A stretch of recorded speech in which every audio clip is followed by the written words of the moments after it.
This is not the America you know.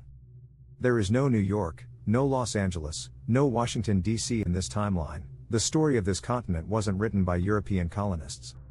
It was written by those who were here first.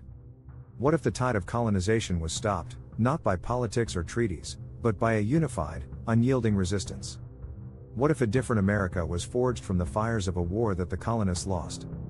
This is the story of a world where the indigenous people not only survived but prevailed. The visuals shift to a more historical tone. A map of North America appears, with European ships approaching the coastline. The ships are met not with scattered tribes, but with organized, fortified settlements and a unified defensive force. The music becomes more intense, a blend of orchestral and indigenous sounds. In our history, the story of North America is one of tragic conquest. European settlers, armed with superior technology and, more devastatingly, diseases to which the native populations had no immunity, inexorably pushed westward. The great nations and confederacies that once covered this land were shattered, their people displaced, their cultures suppressed. But what if one small thing had changed? What if the biological advantage the Europeans possessed was neutralized? What if the devastating epidemics that wiped out up to 90% of some communities were less virulent, giving the indigenous people a chance to not just survive, but to fight back with an intact social and military structure? This isn't a story of a single, miraculous victory. It's a story of a multi-generational, continental-wide effort.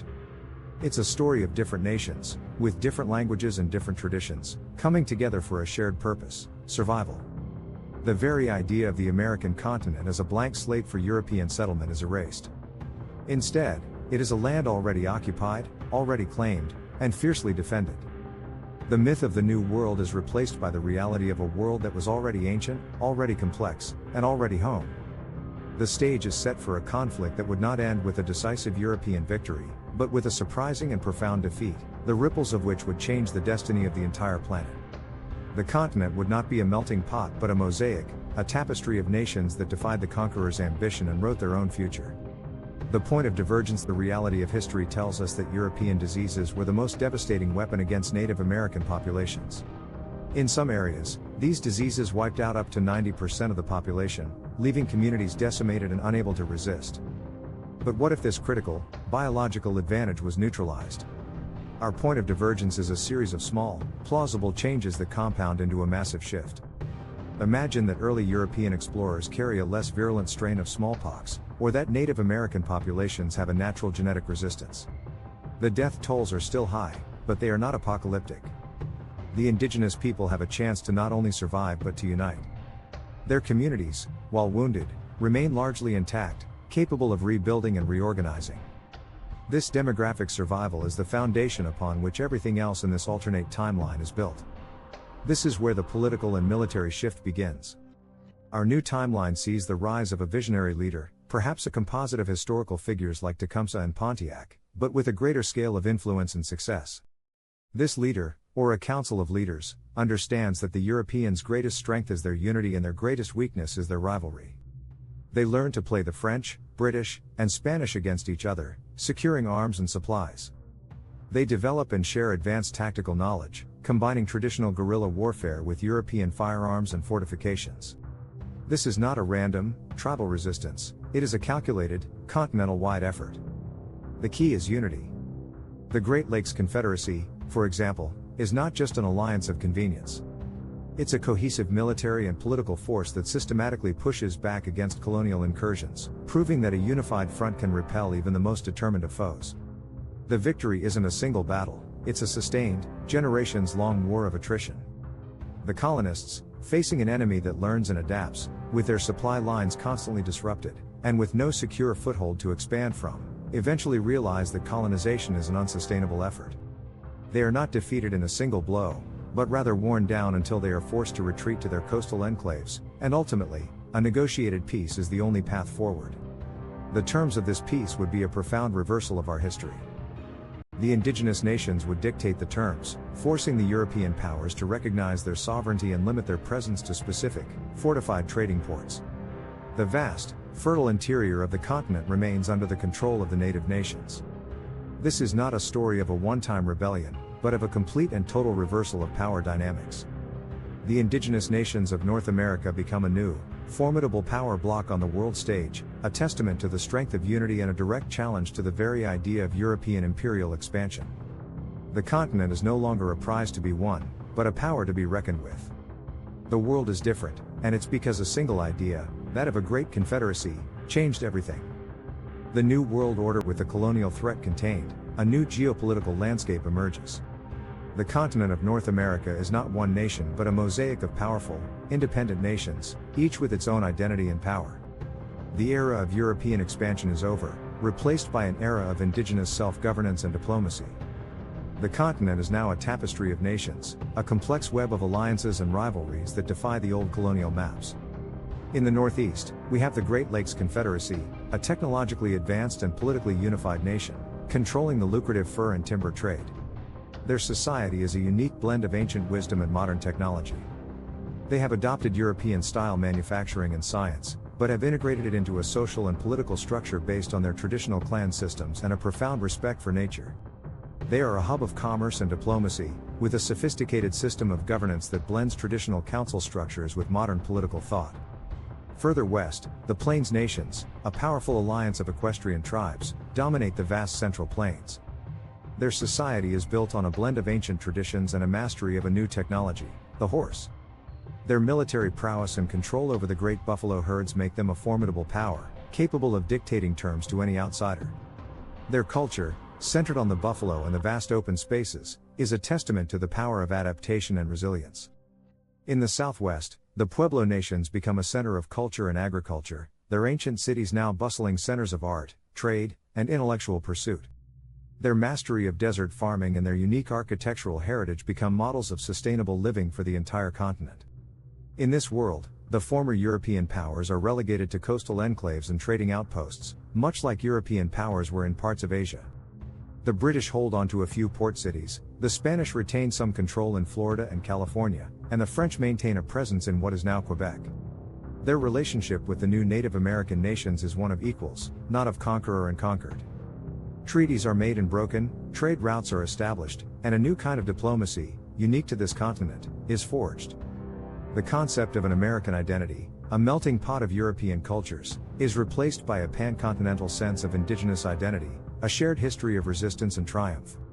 The continent is alive with the dynamism of 1,000 cultures, each contributing to a new, shared future, without the dominant shadow of a single, unifying European-style nation-state. This is not a static world, it is a world of constant change, negotiation, and adaptation, where power is decentralized and diversity is the norm. The Native American nations become key players in a global economy, trading goods and ideas with European, Asian, and African nations on their own terms.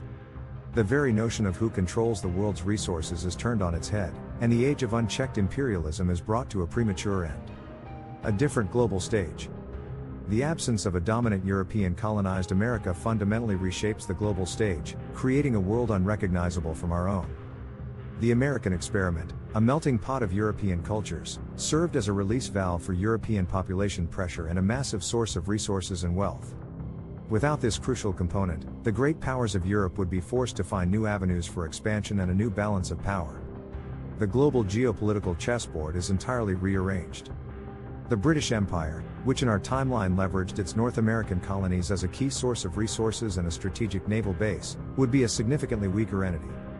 Its focus would be pushed more aggressively eastward, with a more concentrated and potentially more brutal expansion into India, China, and Africa. Without a new world to exploit, Europe would look inward, and colonial rivalries for control of Asia and Africa would likely escalate into even more frequent and violent conflicts. The Napoleonic Wars, for example, might have a different character, with British naval power less secure without access to North American ports and resources. France, in turn, might focus more on its continental ambitions, perhaps leading to an even greater conflict for dominance over Europe itself. The entire framework of global imperialism would be changed, with the world's major powers constantly clashing over a finite amount of territory and resources in the old world. The Industrial Revolution, too, would unfold differently. The United States, with its vast natural resources, coal, iron, and oil, and its pioneering spirit, was a major engine of industrial growth in our timeline. Without that engine, the pace of industrialization might be slower, or its centers might shift. Perhaps Germany and Great Britain, lacking the North American outlet, would focus even more intensely on internal development, leading to a more rapid, but also more socially stratified, industrial society. The very nature of capitalism might evolve differently. In our world, American capitalism was defined by its relentless expansion and its vast, seemingly endless frontier. In this new timeline, capitalism would be more constrained, more focused on internal markets and colonial exploitation, which could lead to different social and economic philosophies taking root. The transatlantic slave trade, fueled in part by the agricultural demands of the American colonies, would be a much different institution. Without the sugar and tobacco plantations of the southern colonies, the scale of the trade might be smaller, or it might be diverted to other parts of the world, with new forms of exploitation emerging in their place. This profound shift would rewrite the social and economic history of the entire Western Hemisphere and Africa. The reverberations would be felt in every corner of the globe, as a single continent's self-determination changes the destiny of all nations.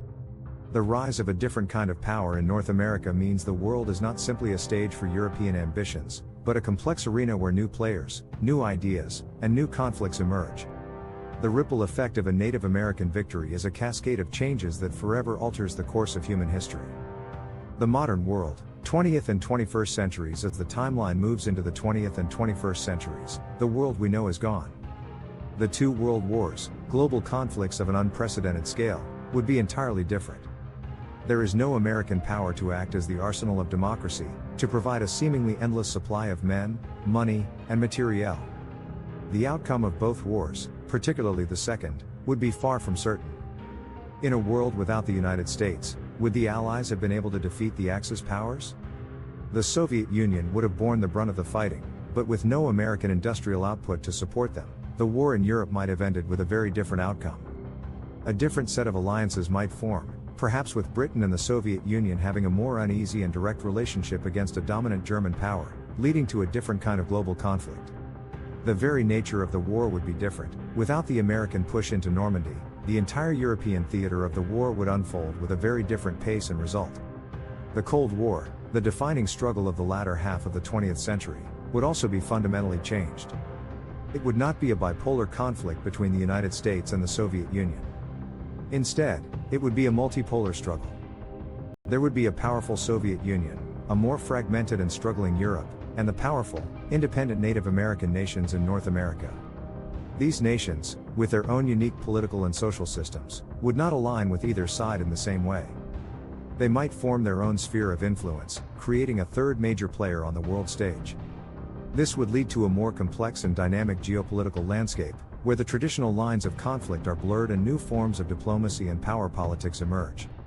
The Native American nations, with their history of resisting colonization and their emphasis on sovereignty, would likely become champions of anti-colonial movements across Africa and Asia, providing a powerful ideological counterweight to both Soviet communism and European imperialism. Technological development would also take a different path. The United States was a hub of innovation, from the assembly line to the internet. Without it, who takes the lead? Perhaps the Native American nations, with their deep respect for nature and communal values, would have developed technology with a different philosophy. Instead of a relentless focus on rapid consumption, their technology might be centered on sustainability, harmony with nature, and communal benefit. Could a different kind of Silicon Valley, based on the principles of reciprocity and respect for the earth, have emerged in a place like what we call Arizona or New Mexico? Would the internet have been born in a British university? Would renewable energy and sustainable agriculture be more advanced today because of a different set of cultural priorities? The cultural dominance of the United States, from Hollywood to rock and roll, would also be absent. The global language might be something else entirely, and the global media landscape would be a mix of British, French, Chinese, and a new, distinct Native American cultural output. This world is not just different politically, it is different culturally, socially, and technologically. The world we know is gone, replaced by a world that, in many ways, is a more diverse and unpredictable place. The cost of peace. So, what have we found in this timeline shift? We've seen a world where a unique, beautiful, and diverse civilization was allowed to flourish on a continent that, in our timeline, was irrevocably changed by conquest. We've seen a world where the indigenous people not only survived but thrived, where their ancient cultures and traditions were not erased but were instead allowed to evolve and adapt, blending with modern technologies and ideas. This is a continent of ancient nations and modern technologies, a world of beautiful cultural diversity but also one of persistent rivalry and internal conflict. The Native American nations, with their different histories and cultures, would not be a single monolithic state, but a complex web of alliances and rivalries, all coexisting on the same continent. This alternate reality forces us to confront a difficult question: what did the world lose when it lost this potential timeline? Was the United States, with its triumphs and its flaws, a necessary evil for the progress of the world? Did the rise of a single, unifying superpower, born from colonial conquest, accelerate human progress in a way that a fragmented mosaic of nations could not? Or was the path not taken a road that could have led to a more harmonious existence? A world where progress was measured not just in technological leaps but in a deeper respect for the earth and for each other? This is a world where the idea of a melting pot, of a single national identity forged from a multitude of cultures, is replaced by a world of distinct, sovereign nations, each with its own story, its own language, and its own destiny. The story of the United States, with its founding ideals of liberty and equality, is a story of a revolution. But in this timeline, the revolution that truly mattered was a different kind. It was a revolution of a different sort, not for independence from a king, but for the very right to exist. It was a victory for a way of life, and its success created a world that is fundamentally more diverse, more complex, and perhaps, in the end, more human. The American dream, as we know it, never existed. Instead, there are 1,000 different dreams, each born from the unique spirit of a different nation, on a continent that remained true to its own story. The world is different. And it is because a single idea, the idea of unity and resistance, changed everything. The legacy of this alternate history is not one of what might have been, but of what could have been. It is a powerful reminder that history is not a foregone conclusion, but a series of choices, each with profound and lasting consequences. The story of a different America is the story of a road not taken, a road that forces us to question the very foundations of the world we live in today. We can't change the past, but we can learn from it. This has been Timeline Shift. If you found this exploration insightful, please like, comment, and subscribe for more deep dives into pivotal moments in history. Until next time, keep questioning and keep learning.